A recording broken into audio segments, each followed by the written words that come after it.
an adventure game, a role-playing game where you kill stuff, I want you to feel loved. If you can truly feel loved after playing Fable 2, that's worth writing about. That's an emotion that you maybe have not felt before in a computer game.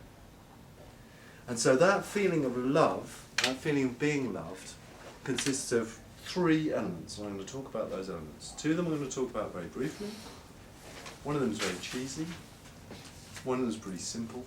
And the last one's pretty powerful. So the first one I'm going to talk about is family. Now, just like in Fable 1, you can chat up girls. I know that's a weird thing, but you're a hero after all, you should be able to chat up girls. You can chat up girls because you can now play a girl and a boy, you can also chat up boys.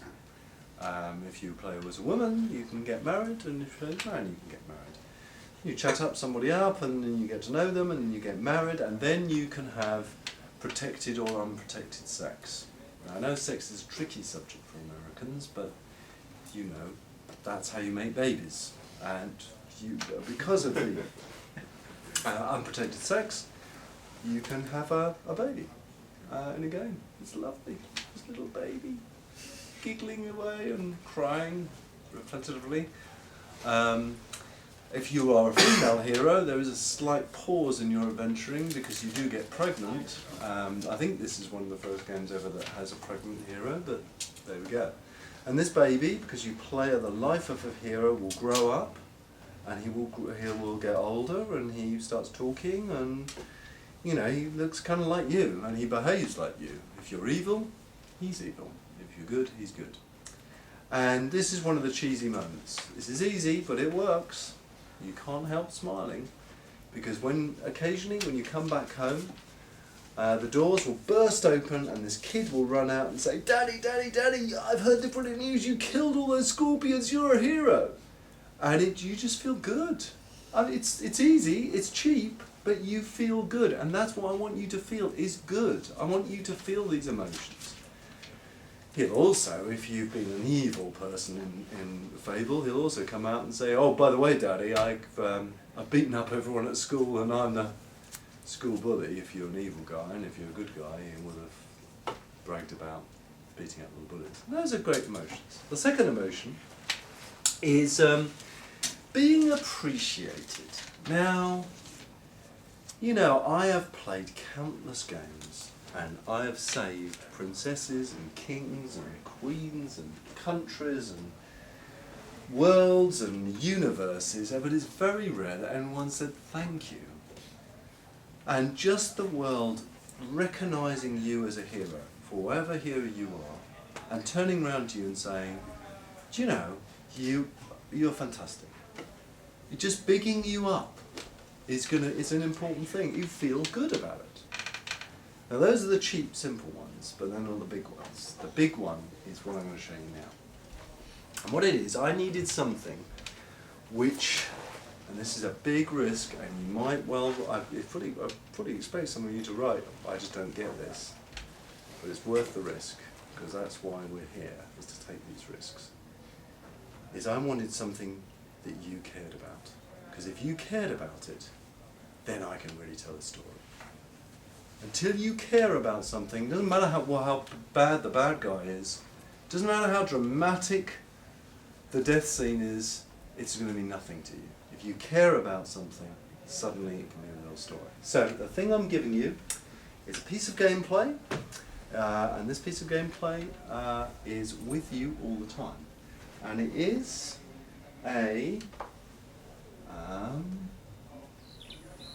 not a bird, it's a dog.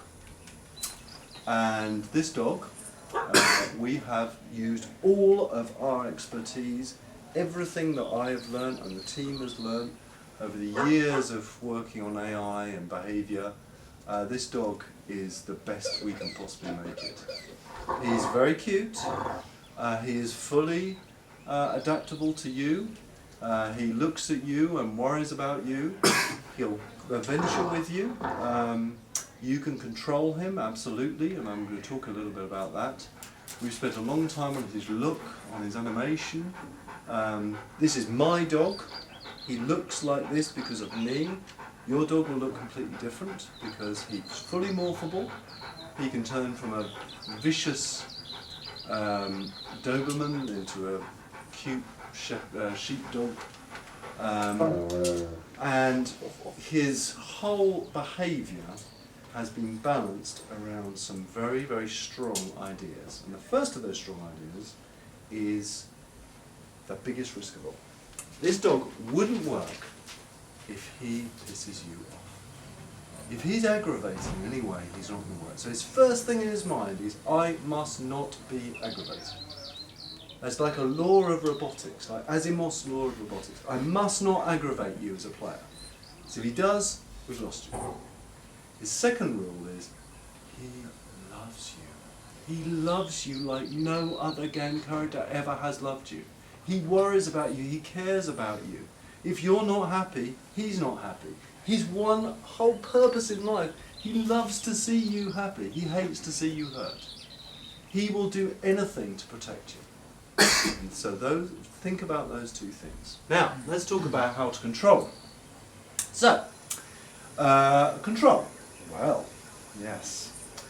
What we could have done is we could have given you all sorts of buttons and stuff to on the joy on here. You could have had, follow and attack and all sorts of button combos. We didn't decide to do that. We decided to give you nothing on here to control the dog. There was no button dedicated to the dog on here at all. Now you're going to say, that sounds really crap. And I'm going to try and convince you that you have full and absolute control of the dog without anything on here. And let's look at that. So, if I want to go for a walk with my dog, if I want to go adventuring or I want to take him somewhere or use some of his skills, which I'll talk about later, how do I do that? I could press yellow twice to get the dog up, and blue once to say follow, and green 3 times to say follow closely. Why? He's supposed to be a real dog, man. That's what I want you to believe. He's real. So if I start moving, if I start walking, look, his head's stuck up, he knows we're on the way. Why do I need a follow button, man? This is him. Notice that he stays ahead of me. That is incredibly important. In every single game ever, whenever you have a character that's travelling with you, he always runs behind you. Why? He's so much more useful being out in front of me. If I want to run, he's going to run. I don't press a dog run button. I want to make you believe this dog is real. So controlling him, the way you control him is you just play the game, man. Just play it and he'll sort himself out. That's one thing. I'll show you more on that in a little bit. Let's show you some cute stuff he does. This is shamelessly cute, but it's funny and I love it. I did something mean. You can do mean things to your dog, more psychological than physical harm. I bought a toy for him. I bought it from a shop and I played with him and he loves this toy and I buried this toy somewhere and he's going to find it now. I've been telling him off about this toy because he's been a bit too obsessive about it recently. His toy is his bloody squeaky ball, which he loves me throwing it for him. So I'm going to just tell him off a little bit because he shouldn't be obsessing about his ball. How do I tell him off? We've already got a system to do that. It's called the expressions in Fable 1. You remember them? You could do all sorts of things. And I've got a yes and no expression. The way I say yes and no to people, I can use it for my dog, like this. No. I can really tell him off. That's telling him off a little bit. No. Oh, I can really, really tell him off. No. That's cute. The bond, I'm building a bond between you and the dog because I want you to care about him. I can use all my expressions, even scare him. And this is shamelessly going to end up selling more 50,000 units more because we've got this. In the UK, we find this hilariously funny, and the journalist would be in tears at this point. But he reacts. He reacts to what I do in the world. I could be somebody else there, and he'd be reacting to that. Anyway, enough playing around. Well, I suppose I should throw his ball. Come on then. Do you want your ball or not? Yeah, I've seen it. demonstrate it for him. There he goes. Bloody squeaky thing. Well, there's some very interesting things we found with testers. Testers, for some reason, we're almost like we're developing mass murderers because they do find the most unspeakably evil things to do. And what a lot of testers were doing was they were finding really interesting places to throw his ball. For example, over 200-foot high cliffs. And the dog would leap off this cliff when chasing his ball. So we had to introduce a third law into his mind, which is that he will preserve his well-being. Anyway, enough playing with a dog. I mean, this is a role-playing game, for Christ's sake. I mean, we shouldn't be playing dogs. We should be killing things and doing all the things that role-playing games do. So let's go on an adventure. We're going to go into this wood here. And this particular wood, this section of the wood, I've just set it up as a test to demonstrate some of his behaviour. He's having a wee at the moment. Yes, he's getting ready to go on an adventure. This section of wood we're quite familiar with. I say we, you notice I'm not saying I say we now. We're quite familiar with, and his gameplay job there is to hunt out treasure, to warn me of stuff, to point at stuff that's interesting or that has changed. He has a sixth sense about him that enables him to do it, and that is interesting because it's not just me adventuring anymore, it's me and him. So let's go on and go through the level and have a look at that. He will always try and, he knows we're off, and he's, as you see, he's going out front. Now the other thing you'll notice that we use him for, pure gameplay this, don't do the motion, where's our little mini-map? I want to try and get rid of that sucker, because I realised in Fable 1, people could play the whole of Fable 1 on the blasted mini-map. And we spent millions of pounds on 3D World, and then nobody looked at it, they just looked at the mini-map. Can we use him for one part of that mini-map? And the answer is yes, we can. He is your guide. And that now he's becoming a useful gameplay game, not only an emotion. Anyway, let's move on. Well, we're going to go into a different part of the wood now. This is a bit more scary. We haven't been here before. He's investigating his distance a little bit further to give you more time to warn you about things that's going on. And indeed, he spotted something. He hasn't engaged it. That would be aggravating. He spotted something. Let's go and see what he spotted. Now, he has spotted some hops. There they are. So we had them in Fable 1, we've got them in Fable 2. Now, if I want to control him, I can use him, he can attack things. Don't I need a button on him for an attack? No, I've already got a button. And it's called my weapon. He constantly looks at me and what I'm doing. So if I draw my sword, it's going to change his behaviour. If you look at these hobs, he's got a mace, he's got a sword, and he's got a gun. If I drew my sword, the biggest risk to me is the guy with the gun. Because I can take out the person with the sword, the mace. So he's going to, because I've got that weapon, he's going to attack that guy. If I pull out the gun, the biggest risk to me is this guy with the mace. Because if he gets to me, I'm defenceless. I can't shoot him because it's such a big gun. So let's go ahead and tell the dog to go and attack. And the way I do that is attacking myself. So I'm aiming, I can take out that far guy, I can take out the near guy, and not take out the dog. Now, so he's been ultra useful to me now. If it wasn't for him, those guys would be in front of me and I'd have to play around with swords and stuff like that. Unfortunately, he's now got a little bit hurt. Now, some of you heartless journalists may be saying at this point, I don't want a nutty, milky, fluffy dog with me the whole of the adventure, so it's absolutely fine. If you don't want him with you, just walk away. You can just walk away from him and leave him with his poor paw and say goodbye to your doggy. Now, you're a pretty heartless bastard if you do. He loves you, absolutely, and he will do everything in his power to get back to you. So what we're recreating here is Disney's Fantastic Voyage.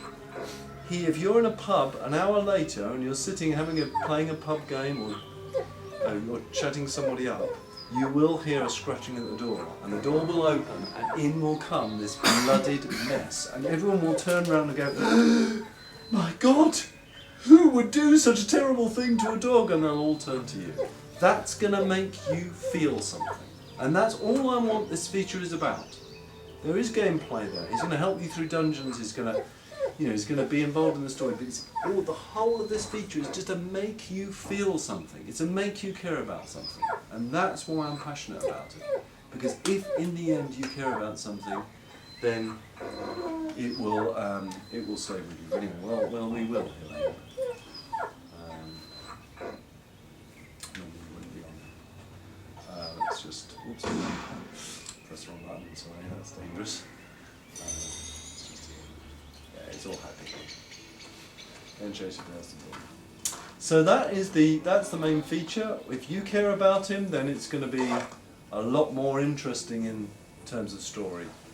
We're measuring how much you care about him and involving the dog in the story more or less depending on how much you care about him. And it's going to be, if you care about this dog, it's going to be a rough ride for you. You're going to remember it, and that's what will make Fable 2 a great game. Yeah, all the things you're expecting in Fable 2, and I'm going to show you some of them in a minute, are there, but there have to be some new innovations, and this is one of them. Any questions about the dog? Can he be killed? I'm not talking about the dog's death at all, because it will really ruin things for people. Will his barking make it difficult or impossible to sneak up? No, that would aggravate you. Absolutely not. He was out of audible range of those hobs. He will never betray you in that way. I just have one other. You say you can morph from one breed to another. Do you pick a breed at the start, or is that just based on your behavior? No, at the very start, you start as a kid like you did in Fable 1, and we don't have big arrows going dog, dog, look. What you'll notice is you'll be playing around, and there'll be this little dog just following you around, and it's a very cute moment. You just turn around, the dog just stops. It's just it's a lovely moment. And that's what I want. I want an emotion. That's what I want. That's the unique thing that Fable can give you, is that emotion that you don't know before. Next. Was there any thought of having your child join you and become part of your adventure? We have got some quests with your kids, and I say kids because you can get married more than once if you want to have more than one kid. But we have to be very, very careful with children, because if the ratings board, if we start working with violence with kids, it's going to turn and bite us bad. So I'd love to involve your children much, much more, but so you go a certain distance. Do you work with the idea that a dog who's leading its owner, it thinks it's in the alpha male position? We actually work with dog psychologists, and it's not. You're right. There's a lot of dogs that go out front. Certainly, as a distance-based thing, there's actually a line which dogs behaviourally cross. They're going from alpha male to explorer. Okay. And we actually meant that depending on the relationship with the dog, he will change his distance. For example, some of that sometimes is based on your location. If you're in town, he's right here the whole time. You're the alpha male. He's following you really close behind, because he's going to aggravate you if he's going off, and there's so many distractions. If you walk in a building, in a shop, he'll sit outside. He's understand. If you're in the wild, if you're exploring, if it's a familiar place, as you saw there, he's off, he's scurrying, he's going off on one, especially if you're on a path and he's confident you know where you're going, he's got time to explore. So we've really looked into the behaviour of dogs. Because the cool thing about this is he looks so much like a dog, you understand what's in his mind, and that's a huge advantage. Any other questions? Should we quickly have a look at a fly-through of the Fable world? Yes. Just as a teaser. Incidentally, everything you've seen today, nobody at Lionhead or Microsoft wanted me to show anything. And I had to stamp my feet and be the pedantic prima donna that I sometimes are, and I just said, no, look, we've got to show it because it's important for us to talk about it.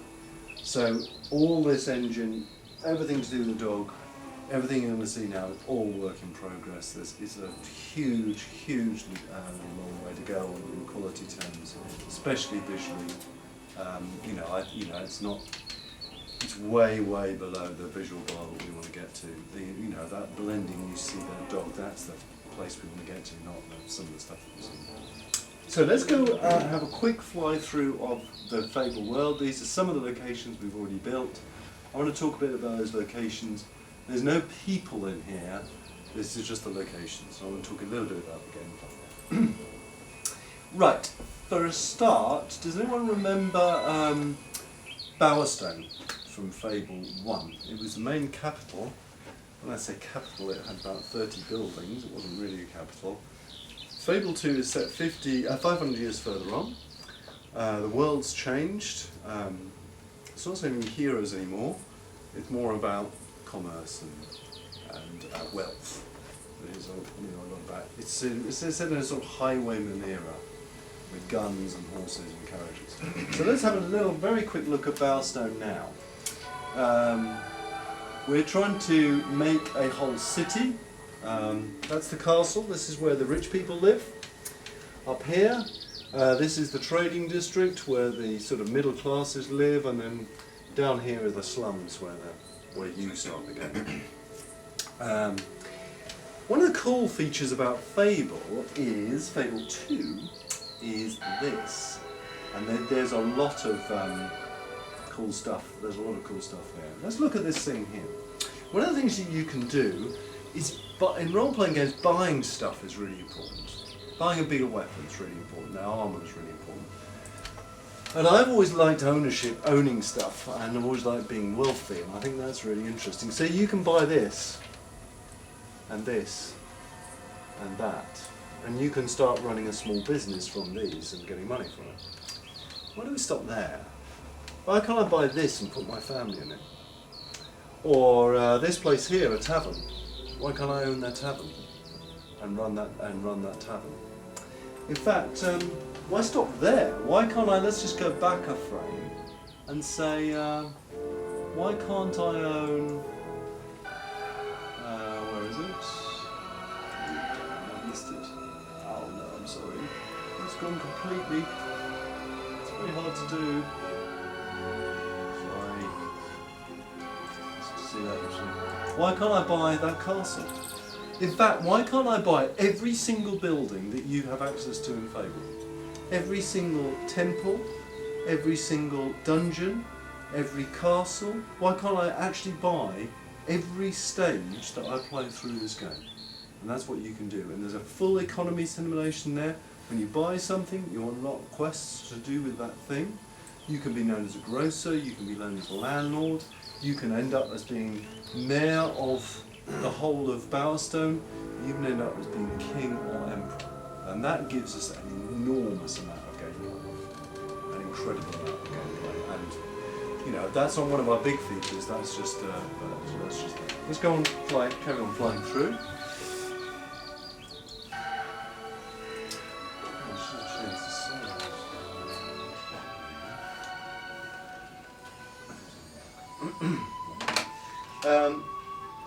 So this is all to do with the city. This is one of the lanes. All this is full with life. We've got a full city simulation. I'm not so happy about the way that this is looking currently because it really needs lighting on there. And you can start seeing that it's a really lush green, very beautiful world that we're trying to build. Full of the heritage and history, full of a lot of hidden places, which I'm really hoping is really going to be interesting for you. Any questions about that or about anything? Can I do for Tiger? 5 minutes. Right. Any questions about Fable or anything like that? Or stuff? No? Yes? One question. Cool.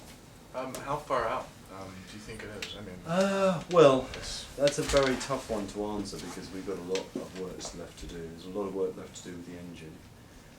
There's a lot of work, huge amount of work to do with the balancing of the game.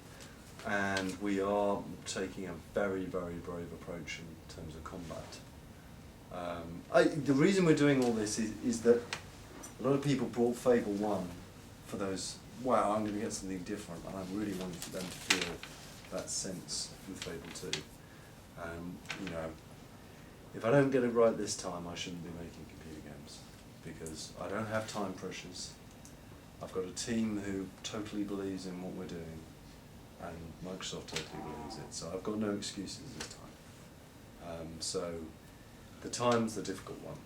It's got, if this is not good, if this is not great, this one, then, you know, it's wrong. And sometimes you need to spend longer than you're scheduled just balancing and playing and polishing those bits. Any other questions? Yeah. This isn't about a specific feature of Fable 2, but let's say just hit the nail on the head for Fable 2. Yeah. Hit every innovative day, like dime that you want, it's Yeah. perfect. And the fan outcry is we want Fable 3 and we just want more of the same. Are you willing to make an uninnovative game? It's a very tough question, isn't it? Thank you. You know, I think this industry, this is why Lionhead exists, is for innovation. We didn't set up this company just to make the same game again and again.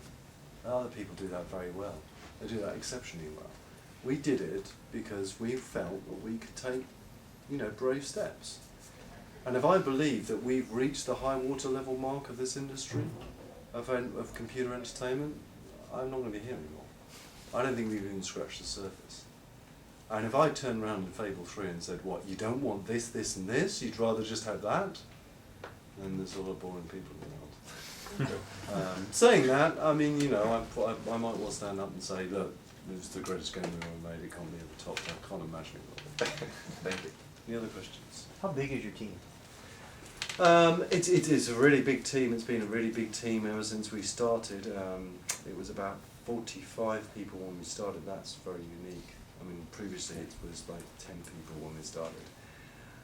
It's around about 70 people now, and it's going to be very soon going to be breaking through the 100-person barrier. There's a lot of work here, and the way we've oriented it, we've got, you know, the dog team is one. All they do is dog stuff, and then we've got the combat team. All they do is combat stuff. And a lot of these people are working, little tiny teams, really working hard on stuff. So are you hiring? Yeah, we're hiring. We're always hiring. Very, very smart, bright, clever, who are passionate. Those are the three. No, actually, passionate is first. If you've got passion, then you can do anything. Look at me, I'm stupid.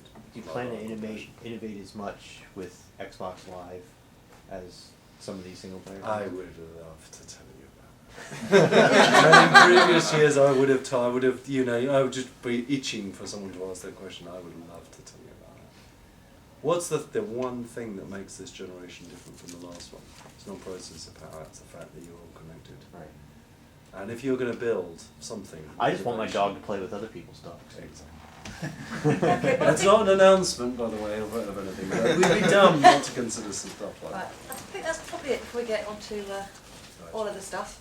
What does everyone think of the dog? Does anyone... That's awesome. Yeah. My dogs. I'm a little concerned about the dog as a dramatic device. A lot of times in narratives, people use the dog as a less than human, so that it's dispensable and can be used for drama. It's interesting. What we found is that what we were talking about, the reason, it's not the dog himself, it's that you care about something. Mm-hmm. So the times when, and I don't want to talk specifically about this because it starts spoiling the story, but if he's been with you for a long time and you've become to get used to him and you understand him, and that's when you created that bond. And then when something happens, it then becomes that more dramatic. You know, this is where a computer game isn't like a film. Because it's very, very hard, even though we watched every Lassie film that there ever was, even though, you know, as a seasoned, hardened industry, 47-year-old veteran, I don't cry, of course not. But still, when Lassie was on, I, you know, would say, I've got to go to the bathroom now. And it is interesting how, you know, animals, this unconditional love that it gives you is infectious. So don't think of him as the main story arc, he's not. He's used in the story, and that use in the story means that If I can get you to dislike someone or hate someone or feel something about someone because of the way that character treats your dog, that's interesting. And you know, it gives you a signal as the person looking at the story. It gives you a signal about what's happening, and that's where this was so much useful. You don't need to have huge amounts of dialogue. If someone just kicks your dog, you bastard. I mean, there's a whole huge scene that I don't have to do. You know, that kick is worth 1,000 words. You know, that someone strokes your dog, or your dog wags its tail at someone. Your dog has, I haven't talked about his sixth sense. Those are the useful mechanics. So don't think of him in the crude sense that you would think of what Hollywood's done with him. He's far more than that. Okay. Okay. Okay. Thank you very much. Thank you.